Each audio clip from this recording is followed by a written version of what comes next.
Muy buenos saludos compañeros, les habla la licenciada Marjorie Borja.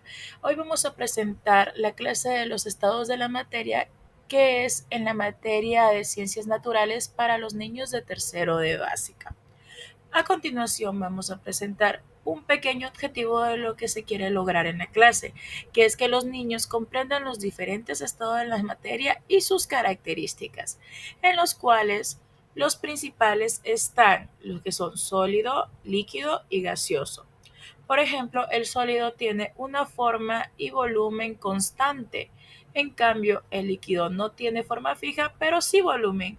Y al final, el gaseoso no tiene forma ni tampoco volumen fijo. En estos también podemos evidenciar distintos ejemplos. Por decir, en el gaseoso podemos verlo en las nubes, en el gas, en el vapor de una tetera, en el helio de un globo o en el viento y brisa. También en el estado sólido, en cambio, podemos evidenciarlo en lo que es un hueso, una banca, una roca, algo sólido, algo tangible para tocarlo. En cambio, lo que es el estado de la materia líquida se lo puede ver en el agua, en la lluvia, en la leche, en ciertas bebidas, en sopas, en algo que el líquido llega ya a no tener una forma, sino en su envase. Como principales características de los estados, vamos a comenzar con el sólido, que se caracteriza por la rigidez y regularidad de su estructura, a diferencia que en el gas su variación es en el volumen que experimenta al cambiar las condiciones tanto en temperatura y presión. Y en el líquido la variabilidad de forma y el presentar unas propiedades muy específicas son características del mismo y que tiene un tema o idea. De ahí también vamos a ver lo que es la transformación de la materia.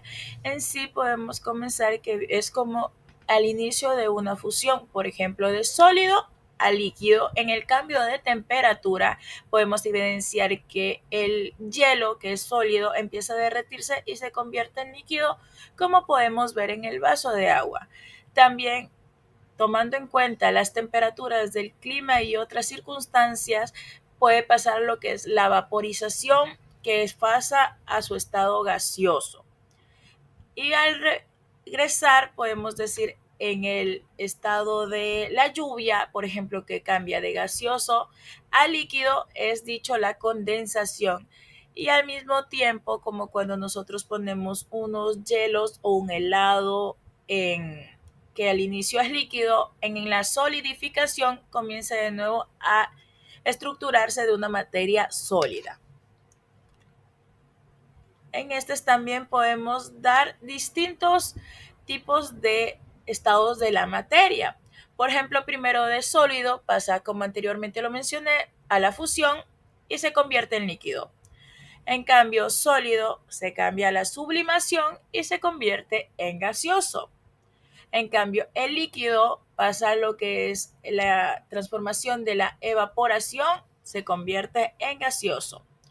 En cambio, el líquido al igual pasa a la solidificación y se convierte en sólido, ya como anteriormente lo mencioné, como un vaso de agua en la hielera se convierte ya en hielo, lo que da la solidificación y se convierte en un estado sólido. Igual en el gaseoso se convierte en el trayecto de la deposición en un objeto sólido. Igual, el gaseoso en la condensación se convierte en líquido y el gaseoso en la licuefacción se convierte en líquido. Al igual que el gaseoso en la ionización, aquí en cambio se convierte en plasmático y el plasmático en la desionización se convierte en gaseoso, ya que cada uno de estos cambios, como anteriormente los mencioné, tiene cada uno su nombre y podemos evidenciar cómo cambia la materia gracias a estas variaciones de temperatura y presión.